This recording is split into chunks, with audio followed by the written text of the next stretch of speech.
پر فدیہ کا لفظ بیان کیا کہ پیسے دے کے، جیسے انسان مریض ہے روزہ نہیں رکھ سکتا، فدیہ کرتا ہے پیسے دے کر کسی غریب کو روزے رکھوا دیتا ہے، تو یہ اس کا عدل ہو جاتا ہے، یہ اس کا یعنی معاوضہ اور بدلہ ہو جاتا ہے۔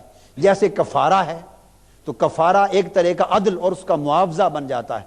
فرمایا قیامت کے دن جب حساب و کتاب ہو جائے گا تو کوئی کسی کا معاوضہ دے کے اپنی جان کو چھڑا نہیں سکے گا۔ وَلَا تَنْفَعُهَا شَفَاعَةٌ، اور نہ اس دن اس کو اذن الہی کے بغیر کوئی سفارش فائدہ پہنچائے گی۔ یہاں ایک بڑا نکتہ قابل توجہ ہے، قرآن مجید نے سفارش کی نفی نہیں کی، اللہ پاک نے یہ نفی فرمایا یہ بنیادی طور پہ بات کافروں کے لیے ہو رہی ہے اور غیر مومنوں کے لیے ہو رہی ہے جو منکر ہوتے چلے آ رہے ہیں، یہود، نصارہ اور منکرین اور کفار جو ایمان کو ترک کر گئے، اور حکم ہو رہا ہے ان سے کہ ڈرو، ان کی نافرمانیوں کا ذکر کر کر کر کے پھر بار بار یاد دہانی کرا، ڈرو اس دن سے جس دن کوئی بدلہ نہ ہوگا، کوئی معاوضہ نہ ہوگا، اور اس دن کوئی سفارش تمہیں لا تنفعوہا، اس جان کو نفع نہیں پہنچائے گی سفارش۔ تو آیت کریمہ یہ بتا رہی ہے کہ سفارش ہوگی قیامت کے دن، سفارش اور شفاعت ہوگی، مگر کسی کو شفاعت نفع دے گی، کسی کو نہ دے گی۔ اور اگر قرآن مجید سے پوچھیں آگے یہ مقامات بڑے کثیر آ جائیں گے، وہ کس کو نفع نہیں دیں گی؟ قرآن نے کیٹیگوریکل کہہ دیا کہ وہ شفاعت اور سفارش کافروں کو نفع نہیں دے گی، کافروں کو نفع، منکروں کو، کافروں کو، مجرموں کو، جن کو قرآن مجید نے کہا تو کافروں کو نفع نہیں دے گی۔ کیوں کہ سفارش اور شفاعت حق ہی بنیادی طور پر اہل ایمان کا ہے، اور شفاعت عدل میں سے نہیں، شفاعت فضل میں سے ہے۔ شفاعت کیا ہے؟ بولیے، فضل میں سے ہے۔ اور ایک بات ذہن نشین کر لیں، آگے تفصیل آئے گی تو میں اس موضوع پر بھی بات کروں گا انشاءاللہ۔ شفاعت حق ہے، یہ اللہ کے نظام کا حصہ ہے، اللہ کے اور دین کے نظام کا حصہ ہے۔ شین فے عین جو شفا، اسی سے شفا میں سے ہے، شفا بھی اسی قبیل میں سے ہے لفظ۔ یہ جو نہیں آپ دعویٰ کرتے ہیں حق کے شفا کا، شین فے عین، میں آپ کو ایک نکتہ سمجھا دوں، ہمیشہ کے لیے بات ہی شفاعت کی کا عقدہ ہی ہمیشہ کے لیے کھل جائے گا۔ حق کے شفا سے شفاعت کا مسئلہ سمجھ آ جائے گا۔ تو شفا کیا ہے؟ آپ کے قانون شفا میں شفا ایک خاص نسبت کی وجہ سے ایک اضافی استحقاق بن جاتا ہے، ایک خاص نسبت کی وجہ سے اضافی استحقاق ہوتا ہے۔ شفا کا حق کس کو ملتا ہے؟ جو ملکیت میں شریک ہوں۔ اگر ایک جائیداد ہے اس میں 3-4 شریک ہیں اور ان میں سے ایک آدمی اپنی جائیداد کو بیچنا چاہتا ہے تو جو اس کے باقی شریک ہیں ملکیت میں ان کو حق کے شفا ہوگا۔ تو وہ اگر کسی غیر کو بیچنا چاہے جو شریک نہیں، وہ ایک طرف ہے، اور ادھر یہ جو اس کے شرکا ہیں، شریک ہیں، اگر یہ کلیم کر دیں تو ان کے حق کو اب ظاہراً عدل کے پیمانے میں کوئی سبب نہ تھا، کیا وجہ ہے کہ ان کو فائق قرار دیا جائے اور اسے فائق نہ مانا جائے؟ بیچنے والے کی مرضی، وہ جس کو بیچ دے۔ وہ بھی پیسے لے کر آیا، اب لاکھ روپے کے حساب سے میں بھی خرید رہا ہوں، یہ بھی لاکھ روپے کے حساب سے خریدنا چاہتے ہیں، تو کیا وجہ ہے کہ اسے ترجیح نہ دی جائے اور اس کو ترجیح دی جائے؟ اور کوئی سبب نہیں سوائے ایک کے کہ ان دو میں ایک نسبت تھی کہ یہ اس جائیداد میں ساجی تھے، ملکیت میں شریک تھے، تو اس شرکت کی نسبت نے ان کو حق کے شفا دے دیا، لہذا وہ شفا کا حق استعمال کرتے ہوئے مقدمہ جیت جائے گا۔ اور یہ صرف مغربی قانون کا نہیں، یہ شریعت کے قانون اور فقہ اسلامی کا بھی لا ہے۔ اسی طرح شفا کا حق دوسرا بھی ہے، وہ پڑوسی کو حاصل ہے۔ کس کو؟ کہ اگر کوئی آدمی اپنا مکان، جائیداد، زمین بیچنا چاہے دور اور پڑوسی خریدنے کا خواہش مند ہو تو پڑوسی کا حق دور والے سے فائق ہوگا۔ اب وہ کس وجہ سے فائق ہے؟ کوئی عدل کا پیمانہ نہیں بنتا یہاں، اس لیے کہ پیسے دے کے خریدنا ہے تو اس کو کیوں نہ دیا جائے اور یہ کیوں اپنا حق ترجیحاً ثابت کرے؟ جواب ہوگا کہ چونکہ یہ پڑوسی ہے، یہ جو قربت ملی ہے اس کو، اس قربت نے اس کو شفا کا حق دے دیا ہے۔ تو کبھی شرکت کی وجہ سے، کبھی قربت اور پڑوس کی وجہ سے، تو ایسے اسباب کی وجہ سے، اور اسباب بھی ایک دو ہیں جن کی وجہ سے حق کے شفع ملتا ہے۔ تو شفع میں آدمی کلیم کرتا ہے کہ یہ میرا حق فائق ہے، میرا حق فائق ہے، تو شفع سے حق فائق ہو جاتا ہے۔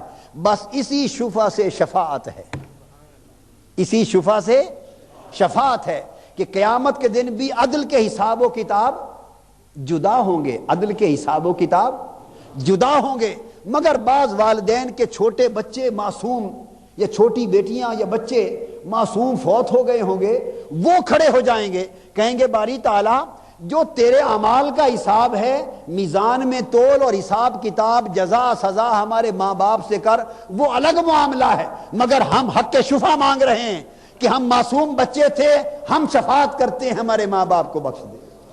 یہ حق کے شفع ہے ان کا، اس کو شفاعت کہتے ہیں۔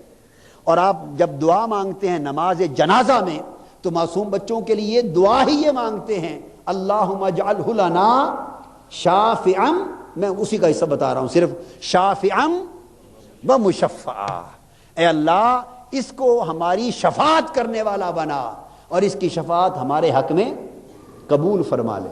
تو معصوم بچوں کی شفاعت حق ہو گئی نا۔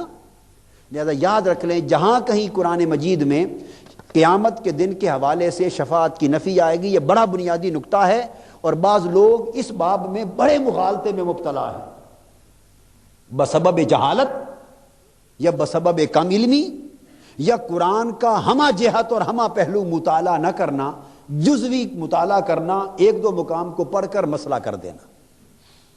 اب تمام مقامات اور دین کل کو دیکھیں تو اگر یہ سمجھ لیا جائے کہ قیامت کے دن سرے سے شفاعت ہوگی ہی نہیں، تو پھر تو یہ بہت بڑا مذاق امت کے ساتھ کروا دیا نا، کہ معصوم بچوں کی دعا رکھوا دی کہ دعا ہو رہی ہے مولا یہ ہمارا شفاعت کرنے والا بنے، اور فیصلہ فرما دیا شفاعت کا کنسیپٹ ہی کوئی نہیں، تو یہ تو مذاق بن گیا دین کے اندر۔ آپ بات سمجھ؟ پھر آقا علیہ السلام نے فرما دیا کہ قرآن اور رمضان کے روزے دونوں قیامت کے دن شفاعت کریں گے۔ اگر قیامت کے دن شفاعت سرے سے ہی کوئی نہ ہو تو یہ قرآن کا شفاعت کرنا، روزوں کا شفاعت کرنا اچھے معنی دار ہے۔ من ذا الذی یشفع عندہ الا باذنہ، کون ہے جو اپنی مرضی سے شفاعت کر سکے اللہ کے حضور؟ کوئی نہیں کر سکتا، مگر ہاں وہ شفاعت کریں گے جن کے ہاتھ میں اللہ کا اذن ہوگا۔